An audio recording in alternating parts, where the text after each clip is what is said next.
Mirá, y para hacerlos cantar, ¿o no? Exactamente, sí, vamos a hablar un poco de eso también, así que bueno, hoy justamente para volver un poco a la programación habitual, digamos, pensé en traer un tema que tiene que ver con política local, que es allá de la provincia de La Pampa, y otro que, bueno, tiene que ver un poco con lo que es política nacional, y para meternos un poco volvemos a esta columna con polémica, que un poco la idea era esa, ¿no? Volver y tratar de charlar algunas cosas que por ahí se están hablando y ver cómo se va desarrollando esto. Primero, de un tema que ya lo venimos tocando hace unas semanas, pero que bueno, a medida que pase el tiempo y también nos vayamos acercando a las elecciones del año que viene, creo que vamos a ver cómo se va profundizando y también, digamos, desarrollando, y que tiene que ver con la interna que está pasando hoy el oficialismo justamente pampeano, que bueno, obviamente el oficialismo pampeano me refiero al Frente de Todos en la provincia de La Pampa. Esto, bueno, como digo, empezó hace unas semanas cuando ya empezamos a ver algunas diferencias entre los distintos sectores que forman esta coalición y donde los distintos líderes empezaron a especular sobre quiénes iban a ser los próximos candidatos para las elecciones de lo que estamos hablando desde el año que viene, que son elecciones a gobernador, intendente, presidente y bueno, también los reemplazos correspondientes que toquen para el Congreso Nacional. Esto, bueno, para hacerlo más esquemático y ordenado y que no sea, digamos, que no sea un lío, podríamos decir que hoy en el oficialismo local hay tres líneas políticas. Por un lado, un cristinismo representado por el liderazgo del actual intendente santarroceño, quien es Luciano Di Napoli. Por otro lado, un bernismo, siliotismo, si se quiere, que hoy justamente encuentra a Sergio Silioto, quien es el gobernador de nuestra provincia, a su principal referente. Y por último, un marinismo cuyas principales voces son justamente el ex gobernador Robert Marín y su hijo y actual diputado provincial, Espartaco Marín. Entonces, bueno, para empezar a explicar un poco cada línea, digamos, interna de la coalición, empiezo con la del cristinismo, que bueno, la disputa principal está en torno a quiénes van a ocupar qué lugar en las listas oficialistas para las próximas elecciones, y es en este sentido que el cristinismo, justamente capitalino, entienden que Di Napoli es el candidato natural del peronismo para buscar una reelección. E incluso también, esto es algo que estuvimos comentando, comenzaron también a coquetear con una candidata de su espacio para que acompañe a Silioto en una posible reelección del gobernador para el 2023. Un poco a mí lo que me interesaba analizar de esto es que esta búsqueda por ampliar el poder del cristinismo pampeano se puede explicar por dos razones. Primero, después de que Carlos Berna decidiera dar un paso al costado de la vida pública y cederle su lugar a Silioto, digamos, se hizo notar un cambio en la estructura de poder verticalista del partido peronista y se abrió el campo de juego para la entrada de actores políticos nuevos, cosa que es natural en todo cambio de líder dentro de una organización democrática como lo es un partido político. Y segundo, bueno, el espacio cristinista también podríamos decir que viene embalado porque en las anteriores elecciones del 2019 es cierto que logró ganar la interna pampeana y Di Napoli se impuso en las PASO a Jorge Lescano, quien era el candidato bernista para la capital santarroceña. Entonces, bueno, me parece que ante este espacio de apertura es normal que aparezcan otros actores a tratar de imponerse, y a esto sumémosle que ya logró pasar una prueba de fuego esta fuerza política cuando consiguió la capital. Entonces, bueno, me parece que es natural que ahora el cristinismo pampeano busque mantener el espacio ganado y conquistar nuevos espacios como la vicegobernación de la provincia, y es en este sentido que creo que está en una especie de avanzada hacia conquistar nuevos espacios y al mismo tiempo obviamente mantener los que ya ganaron. Ante esto, bueno, el bernismo-siliotismo, que es la segunda fuerza política de la que estamos hablando, obviamente no se quedó de brazos cruzados y entró también en el juego por mantener la gobernación y la vicegobernación en su espacio. Y es en este sentido que ya también se empezaron a nombrar justamente algunos nombres. Entre ellos, bueno, se nombró a Adriana García, quien es la actual intendenta de Winifreda, como posible candidata de fórmula de Silioto, como para también ya empezar a buscar una candidata propia que rivalice con una posible candidata del cristinismo. Pero no solo esto, sino que también el vicegobernador actualmente de la provincia de La Pampa, quien es Mariano Fernández, coquetea un poco también con una posible candidatura a intendente para rivalizar directamente con Di Napoli.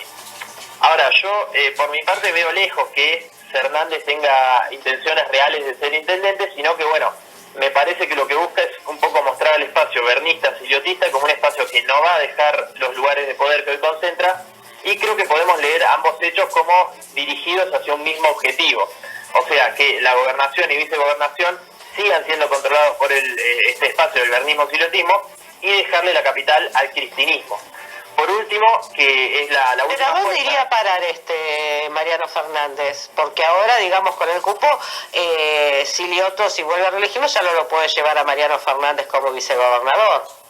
Bueno, probablemente yo creo que está apuntando más a algo nacional, porque también tenemos que recordar que hay que ocupar también los cargos de diputados y senadores. Entonces, bueno, yo creo que no estaría tanto Que apuntando se va a tirar a una banca. Claro, algo así más dentro de lo que es el Congreso. Yo lo veo más posible eso que vaya a la capital santarroceña. Pero bueno, obviamente estamos a un año y pico y lo más probable es que tengamos más certezas a fin de este año cuando verdaderamente va a empezar la campaña. Y bueno, y por último, como digo, está el tercer sector, que es también un sector que muchas veces aparece quizá más relegado, porque quizás no tiene tantos representantes, pero que no deja de mostrar su presencia y busca justamente, digamos, no quedar en la historia, sino continuar siendo parte de la estructura que hegemoniza el oficialismo pampeano de hoy. Y es en este sentido que, bueno, Rubén Marín, el histórico gobernador pampeano, tuvo declaraciones confrontativas para con ambos sectores, buscando que su propio espacio imponga algunos candidatos propios, justamente. Pero, y es un poco lo que digo, que la realidad es que más allá de la figura de Espartaco no hay otro referente de la talla de los nombres que estuvimos manejando hoy que pueda rivalizar con estos líderes que estuvimos mencionando. Entonces me parece que un poco el marinismo lo que busca es dejar en claro que sigue con fuerzas y ganas de ser parte de la toma de decisiones en la estructura peronista, pero lo que va a quedar por ver es si decide enfrentarse a estas dos fuerzas que hoy dominan la capital y la gobernación, o si termina decantando por acompañar a una frente a la otra, digamos, por tirarse más a una que a la otra. Yo, como digo, bueno, me parece que es muy temprano por ahí para hablar de certezas, pero es interesante sí ver cómo quizás un peronismo pampeano que muchas veces parece bastante unido, también tiene sus disputas internas y que, bueno, vamos a terminar viendo si se resuelven justamente en internas no abiertas al público o si se terminan resolviendo en las PASO, que lo más probable es que sí se terminen resolviendo en estas elecciones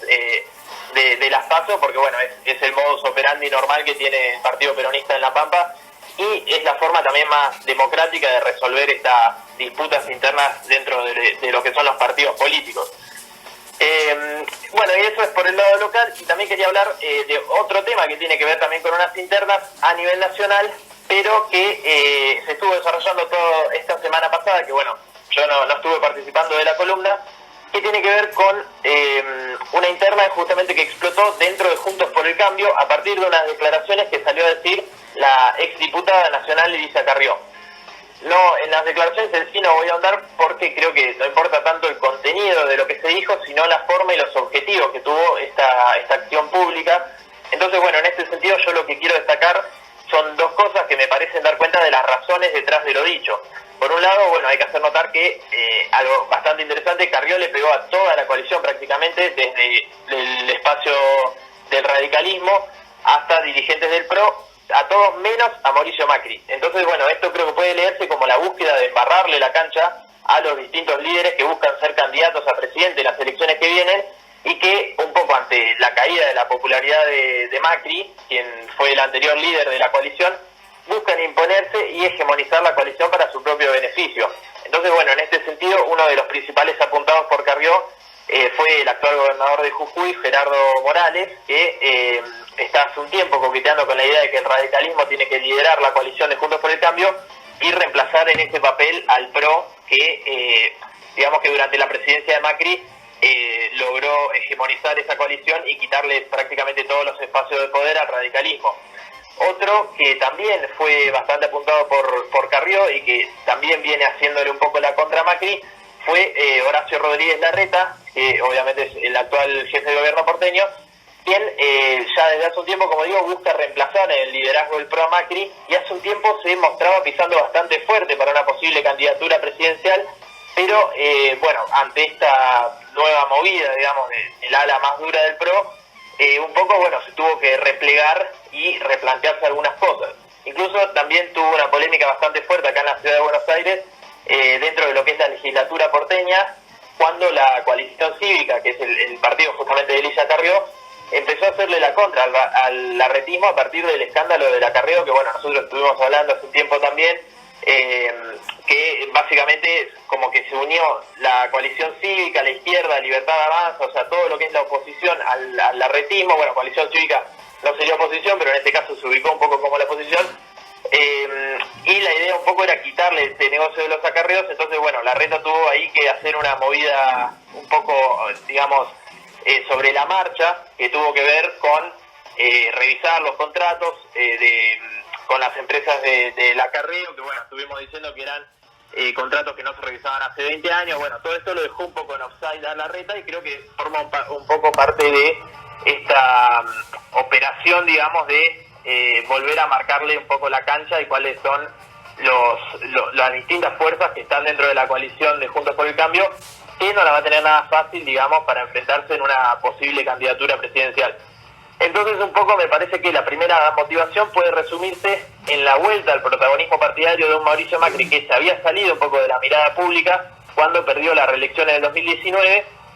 y esto también, bueno, sabemos que Carrió suele salir a decir cosas que Macri piensa pero que no puede decir públicamente. Entonces me parece que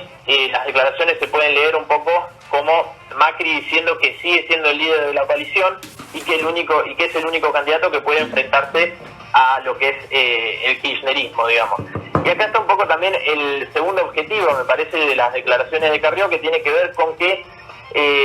y lo más interesante también a señalar, que a Juntos por el Cambio un poco le corrieron el arco desde el Frente de Todos cuando asumió Massa, no como ministro de Economía, sino como principal referente del oficialismo de hoy. Porque me parece que un poco lo interesante es que desde que Massa asumió ese rol, Alberto y Cristina se corrieron del medio. De hecho, últimamente, bueno, los actos de Alberto no están teniendo la repercusión que tenían. Cristina también un poco eligió llevarse a silencio, digamos, no aparecer tan públicamente. Y podríamos decir que quedaron en un papel secundario, y esto dificultó un poco la tarea Juntos por el Cambio de a dónde dirigir sus ataques políticos, porque ya no podían jugar a lo que es la polarización política. Entonces, bueno, digamos que la escena política argentina se venía caracterizando por una división entre dos extremos, donde Cristina Fernández representaba uno y Mauricio Macri el otro, que es lo que conocemos coloquialmente, digamos, como la famosa grieta, que terminaba beneficiando un poco a los extremos y que un poco continuó con Alberto porque se lo identificaba bastante cercano a Cristina. Pero la realidad es que la aparición ahora de Sergio Massa cortó, digamos, del lado del Frente de Todos, porque podríamos decir que se corrió hacia la derecha su discurso y quedó más en el medio que en el extremo, y esto dejó a Juntos por el Cambio, como digo, medio en offside, porque ya no podía usar el discurso de la polarización. Y es esto por lo que me parece que el segundo objetivo de Carrió es un poco el de identificar a estos referentes de su coalición que se enfrentan a Macri con la figura de Sergio Massa. Entonces, bueno, como para ir cerrando también este tema, creo que estas declaraciones pueden leerse como la confirmación de que Mauricio Macri sigue diciendo presente en la escena política y busca volver a hegemonizar su coalición, que es una coalición que tiene que reordenar el escenario político en su favor, identificando a sus principales rivales dentro del PRO y el radicalismo, con el candidato del medio del oficialismo, quien es hoy Sergio Massa, quien, como digo, con esta irrupción obligó un poco a este reordenamiento interno. Una última cosa que me parece que se hace evidente es que a priori pareciera que el juego de la polarización está rindiendo cada vez menos frutos. Entonces también creo que estas declaraciones son un poco Macri tanteando el terreno y viendo con qué discurso volver a la escena política, porque bueno, sabe también que se está jugando su futuro, no solo para las próximas elecciones, sino para siempre, digamos, para más adelante también. Cristina un poco me parece que logró salirse de esta grieta, corriéndose al costado y dejándole el lugar protagónico primero a Alberto y después a Massa, pero Macri todavía no encontró la forma de volver a la escena política, continuar con su rol protagónico, pero corriéndose más al medio. Entonces, un poco creo que va a tener que buscar un discurso con el que pueda salirse de ese lugar extremista y conquistar los votos de los indecisos, al mismo tiempo sin perder sus votos antiperonistas ante otros candidatos de su coalición, que hoy, como digo, Morales, Larreta, incluso más, también se está hablando, todos parecen tener ansias de hegemonizar Juntos por el Cambio y lanzarse a la presidencia. Entonces, bueno, lo que estamos viendo, como digo, es una pelea por ver quién es el líder y quién se va a enfrentar ante el peronismo en las elecciones que vienen.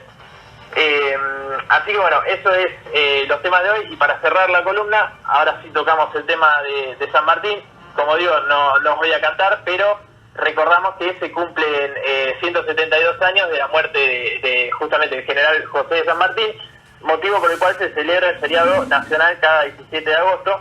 Obviamente no hace falta que haga una historización de quién fue San Martín, porque es quizás el prócer más conocido de nuestra historia, pero solo quiero señalar que su figura es tan importante en la historia, no solo argentina, sino sudamericana, porque se enfrentó al ejército español y liberó lo que hoy conocemos como Argentina, Chile e incluso también Perú. Por eso es recordado hasta hoy como el libertador de esos tres países y el padre de las tres formaciones políticas que pudieron desarrollarse con independencia de poderes externos a partir de la incansable lucha contra la colonización europea del general José de San Martín. Muy bien. El viernes tenés que hacerte un chequeo médico, pero no podés faltar, así que me vas a mandar el material envasado, ¿verdad? Exactamente, sí, el viernes, justo para la revisión de lo que fue una complicación no, pero una operación que tuve de la nariz el otro día, me dieron justo en este horario, así que no pude zafar, pero obviamente vamos a estar presentes igual con una grabación. Y quizás, adelanto un poquito, hablemos de algo que también se pasó un poco en esta semana que no estuve, que fue algo bastante interesante de Estados Unidos, un allanamiento que le hizo el FBI a la casa de Donald Trump. Así que vamos a estar hablando de eso, que me parece que fue bastante interesante, y bueno, seguramente algún tema de política nacional también, que veremos qué nos toca ese día. Correcto. Hasta el viernes entonces, muchas gracias. Gracias, nos vemos. Bueno, la columna de